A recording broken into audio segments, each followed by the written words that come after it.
Jésus accomplit deux gestes particuliers, deux signes, deux miracles d'un genre tout à fait nouveau. Il met en scène deux paraboles de l'amour, deux psychodrames de l'amour. Les deux se jouent entre Jésus et ses disciples. La première sous la forme d'un repas, non pas n'importe quel repas, mais le repas pascal, c'est-à-dire celui que les Juifs, une fois l'an, prenaient ensemble, en souvenir de l'agneau immolé jadis, dont le sang étendu sur les linteaux des portes avait sauvé le peuple nu. Un autre agneau y a été substitué, que les disciples n'ont pas encore reconnu, un agneau unique, l'agneau de Dieu, celui dont le sang suffira lui seul pour enlever une fois pour toutes les péchés du monde. Cet agneau, pour qu'il n'y ait aucun doute possible, Jésus précise bien que c'est lui. Ceci est mon corps, ceci est mon sang.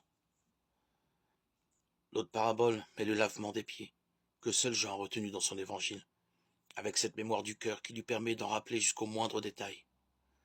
L'amour doit aller jusque-là, non seulement aller, mais descendre, s'abaisser jusque-là.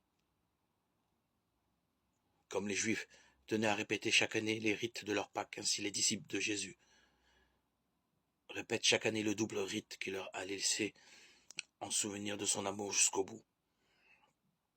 Deux rites à proprement parler inoubliables, parce qu'ils sont des mémorials d'amour, du plus grand amour, du trop grand amour, dira saint Paul, Éphésiens 2,4. Et parce que Jésus lui-même a voulu qu'il soit régulièrement reproduit parmi ses disciples,